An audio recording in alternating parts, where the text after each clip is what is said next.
And your Guardians have forced a do-or-die Game 3 wildcard round to have the honor to go to Seattle over the weekend. What a thrilling 7th, 8th, and 9th for the Guardians, who finally, the Bats woke up and they beat Detroit 6-1, and they move to today where it's not a 108 start.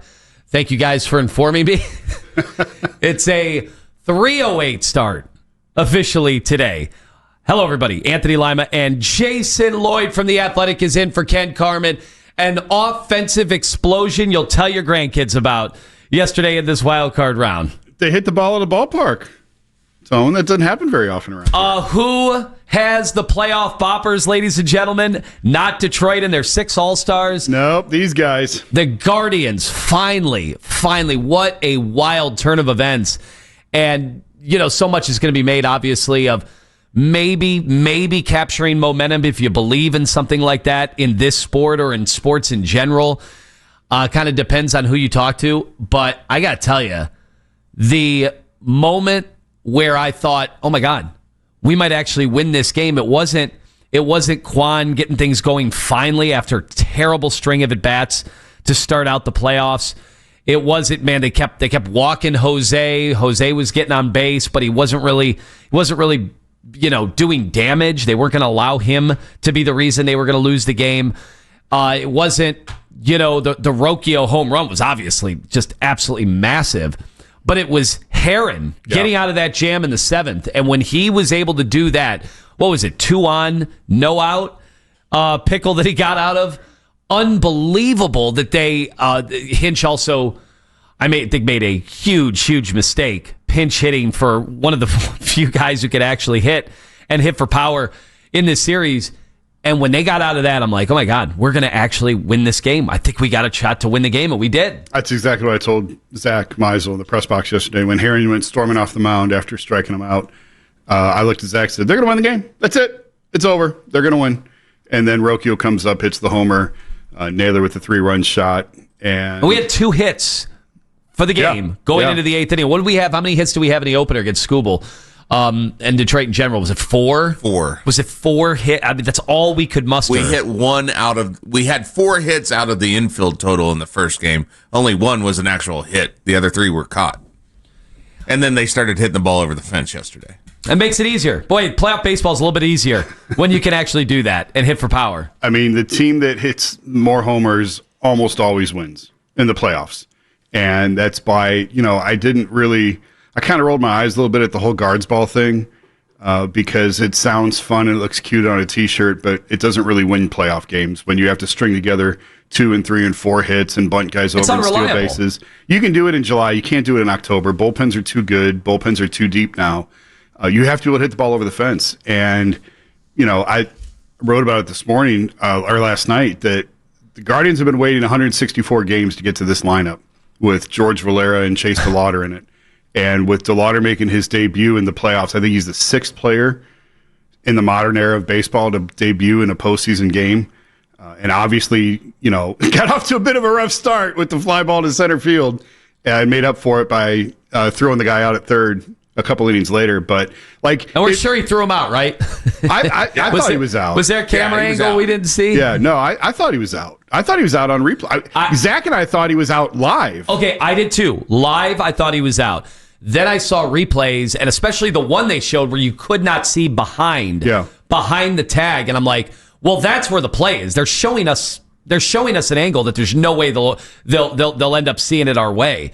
Then they showed that other angle, and I'm like, okay, but is this enough to overturn? Yeah. Is this enough for us to get the call to go our way? Let's be honest, real quick, before you get into the lineup, and this is finally the lineup you want to see. When he dropped that pop fly, and clearly it was going to be an adventure, the way the sun was, you could just tell. Sometimes on TV doesn't do it justice, especially with shadows later in the game, which really started to creep in around the 7th inning. When he was sizing it up out there, I'm like, oh boy. And then and it's the wind too. Yes. It wasn't just the sun. Well, McDonough was all over that. It was a stiff wind blowing directly in. Because we felt it the whole game. Gates, yeah. You could see it with some of the older people that were sitting in the primetime seats.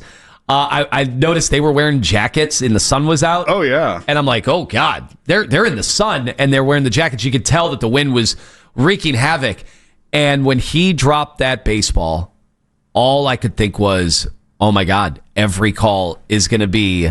And we didn't get calls yesterday when they on the afternoon show or on the midday show when they made the move, because I left the show yesterday at like 10:25. I'm walking outside and someone on the street was like, hey, they made the move. They're going to DeLauter. I'm like, okay. I mean, the rumors, actually, we see it through here.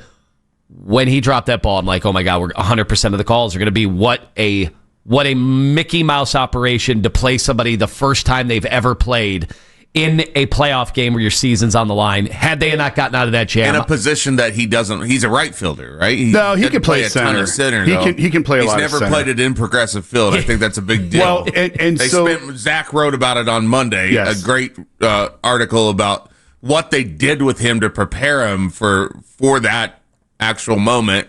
And then the moment comes and he doesn't catch the ball. And I wanted him to start yesterday.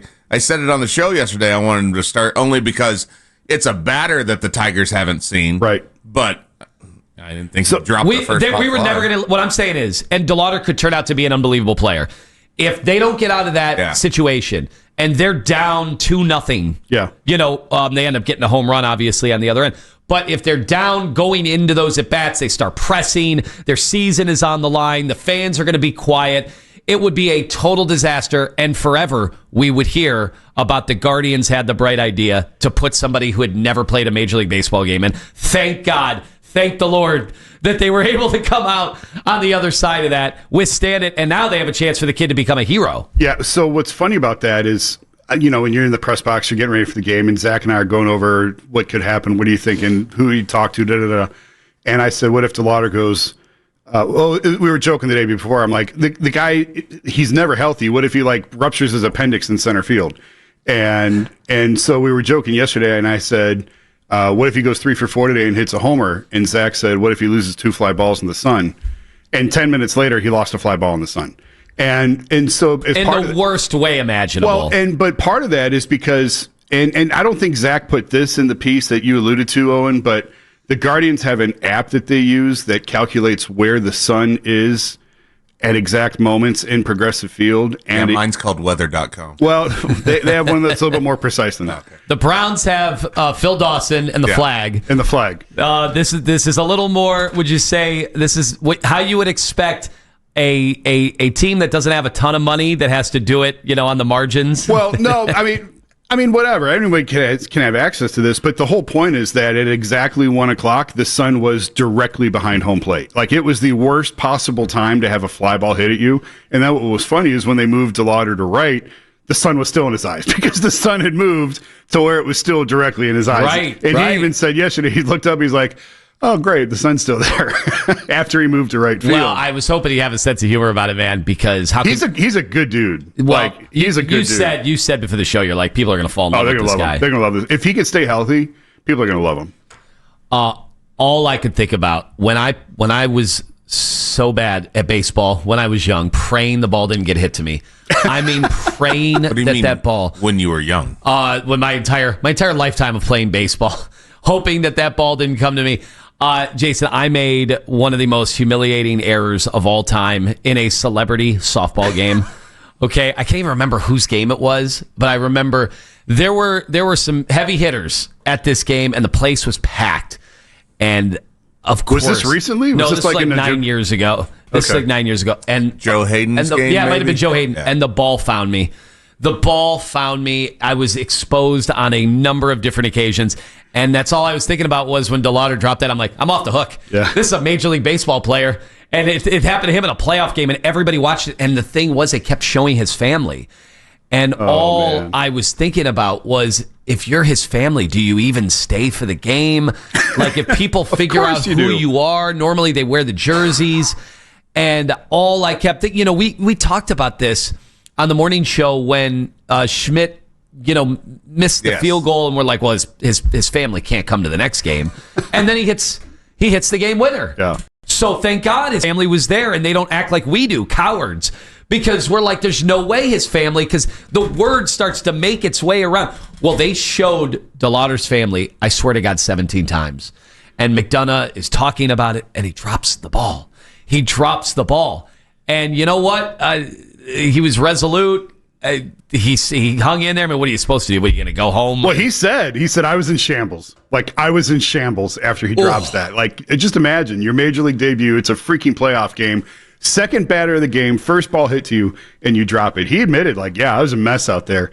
But he already has the respect of the veterans in that clubhouse. And, like, you can tell. He would have had to for them to even make this move. Oh, sure. There's no way they're going to put somebody out there who everyone looks around and goes, what? They're putting this kid in? You can tell when veterans are saying something because they have to, because they're supposed to, and when they mean it. When you do this long enough, it's really easy to tell. They mean it. Like, Zach talked to Hedges about it, and Hedges is like, oh, yeah, like they believe in that kid. I talked to Quan, and I said, do you say anything to him after that, or do you lift him up? And Steven's like, no, I didn't even say anything. He said, because it can come off as patronizing a little bit when you go over there and like, hey, it's okay. He said, when it sounds like it's patronizing, he said, that dude's going to be fine. Like, we don't have to worry about him at all.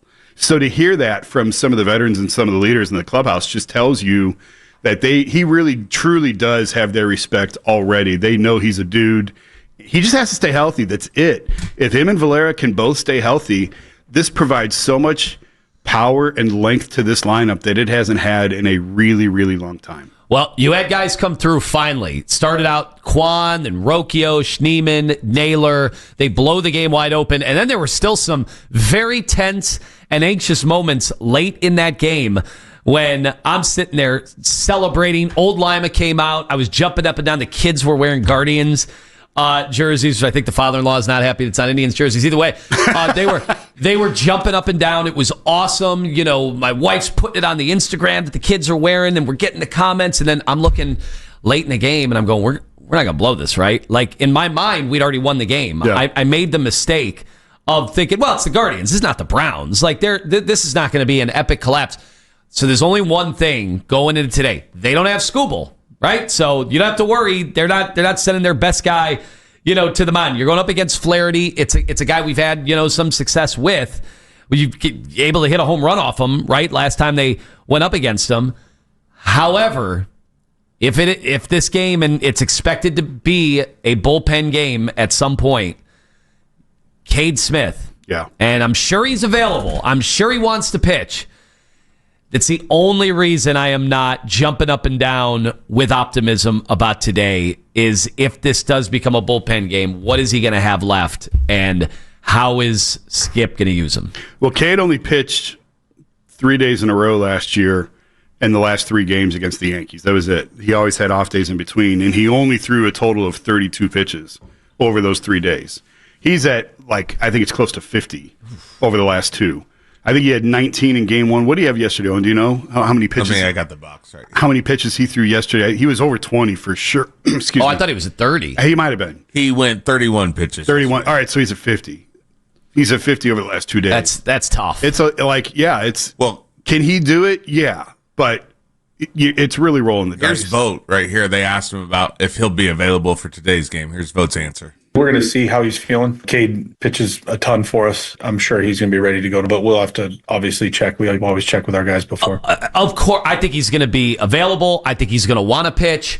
The thing that stinks is I supported the move to stick with him because you didn't know the floodgates would open up. But looking back, it's like you had a 5-run lead and Matt Festa in the bullpen. Yeah, you have to leave him out there. You had to. Once you make that move, you can't go away from. Can you imagine if you go to Festa and he blows the season and your season ends? Yeah, he made the right move because you took your closer out to start the night. No.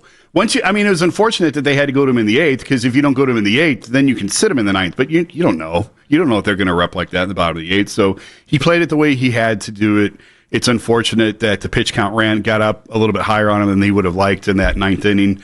But you got to figure it out. You're going to rely on Slade Ciccone and Joey Cantillo now. Hopefully they can get you 7 combined between the two of them. 7, 8. There's no reason they can't. They're both stretched out as starters. They can get you 8 between them. What a relief. And now you got a winner go home today. The weather is going to be beautiful. Are you having fun yet, Jason Lloyd? What are you going to do all day today? I don't know. I got 5 hours to kill from the time this show's over to first pitch. I don't want to go all the way home and turn around and come all the way back. Yeah. You gave me a couple suggestions. I don't think I'm going to take you up on them. Oh, come on. Old Jason Lloyd. Back in the old days, we were palling around. 25 years ago, maybe. We got a casino. We got other outlets. Stretch our legs out a little bit. Nah. But this is. Let me ask you. It's the wild card. It's not the ALDS, right? It's had a different feel to it. I know they've shown some empty seats in the bleachers and everything. What about today? How different of a feel do you think it'll be today? I think the 3:00 start helps. Hopefully, it's a little bit bigger of a crowd. I think they were about 8,000 short of a sellout again yesterday. I think they were around 26, 27 the last 2 days. It'll be juiced in there. It feels like at 1:00 yesterday when the game was starting, I told Zach, I'm like, man, this place is half empty still. And it filled up by probably the second or third inning. It felt pretty full in there. And listen. Now you got an extra 2 hours to make your way in. I think that'll help.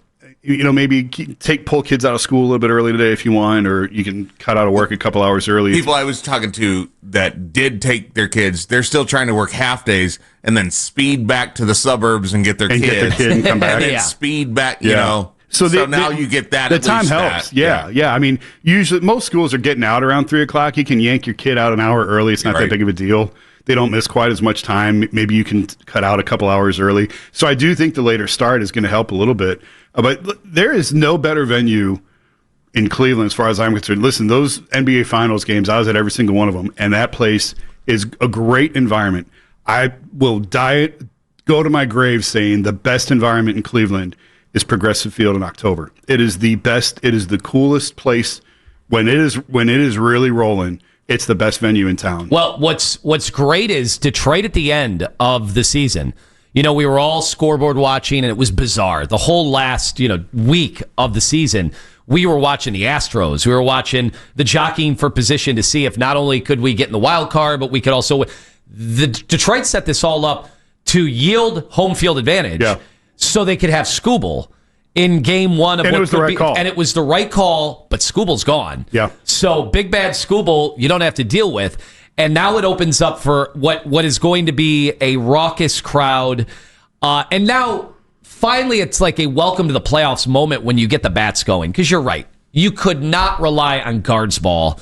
Whatever that is, you could not rely on that. Because really, guards ball was hoping Skubal couldn't field his position. Yeah. Right? Well, it's a gimmick. That doesn't work. That does not work in the playoffs. And it almost worked in game one, but that does not work long term. You needed guys to show some muscle at the plate. You could squeeze one game out doing that type stuff. You're not going to win multiple series doing that. You're still going to need the guards ball feel of defense, though. Oh, sure. The way that defense they play and pitching. Yeah. That's they've made their hay in small ball on offense, and the outfielders throwing guys out trying to get extra bases and stuff, and you're still going to need that stuff. But you're right. Like, if we don't have it, we've seen it how many times in the last 10 years of making the playoffs, and then just the Yankees out hitting us every game. Absolutely. And that's the unfortunate part. And you mentioned the Tigers pinch hitting Riley Green, and you just know, like, Detroit is going to go to get a left-hander as soon as they can, and they're going to start pushing these guys out of the lineup. Valera, DeLauter, they're going to start removing from the lineup for more John Kenzie Noel and more Jonathan Rodriguez. I'm good if I never see Noel take another at bat at home plate in a Guardians uniform, but he's going to be there as a pinch hitter at some point as soon as the Tigers go to left-hand. And this kind of is my question. A series like this where the hits were so hard to come by, and then you see a ray of light yesterday in the eighth inning, and you see these guys finally. And this is the lineup, like you said.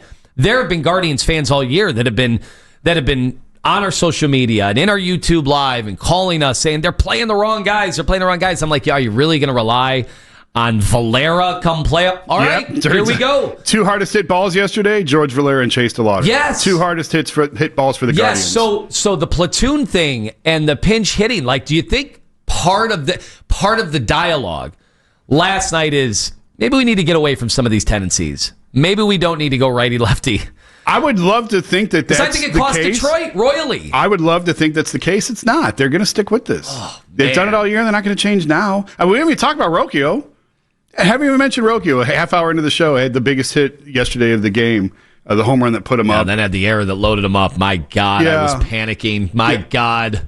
But Well, it helps you got a 5-run lead. You can have an error every once in a that while. does You can help. do that. But after the October that he had last year, and it looked like, okay, he's figured it out. He's emerged as an everyday guy, and then just another miserable season this year, and all of a sudden Until September. and then all of a sudden now here we are again at the most important stage, and there's Brian Rocchio again with another home run. It's crazy. The other thing was just seeing Quan finally have a good at bat. Yeah. He had been scuffling and just the swings. The swings were not the Quan that, we had built up this reputation. I mean, we were talking on the show about is he going to make $20 million, $25 million, $30 million a year. And you're seeing him kind of flail away and make poor decisions. Who said he's making $30 million a year? Well, so I want to show hands. Well, I think it's what he scribbled in his notebook. I think that's what he was hoping It for was originally. everybody on this show not named Owen. Well, it was also what he. So all the people that don't watch baseball? Well, he quite literally had put that as his asking price. He didn't get $30 million. What his goal was originally. No, he's not going to get anywhere near that now. But he was never getting anywhere close to $30 million. Steven Kwan's a really good player. Gold Glove outfielder, obviously, really, really, really good player. I think his status gets elevated here a little bit more because what's around him is so awful in terms of offense that it's basically Jose and Kwan, and that's it. I don't think Kwan is anywhere near a $30 million a year player in free agency. All right, 216-474-0092. Let's go to Ed in Wickman. Ed, how you feeling about the team today? Jacked. I just was pulled into work here waiting for the doors to open up and had you on there, and you said that no Scooble today. Isn't there a possibility facing elimination that team up north could bring him back and start him? You know what's funny about that? Not start him. Well, so what's funny about that is he's going to throw a bullpen today. That's just the regular rotation of how these guys operate. I said last year when Bieber was coming, maybe it's 2 years ago, when Shane was hurt, why don't you just make your bullpen live action game for an inning? Get an inning out of them. I don't think they've ever done that. I don't think they would ever do that. But I don't think it's unreasonable to say, hey, if he's going to go out there and throw 20, 25 pitches in the bullpen, why don't you try and get an inning or two out of him in a game? But obviously the stress of game action is significantly different than throwing a bullpen. But no, they're not going to throw him. You're not going to see him.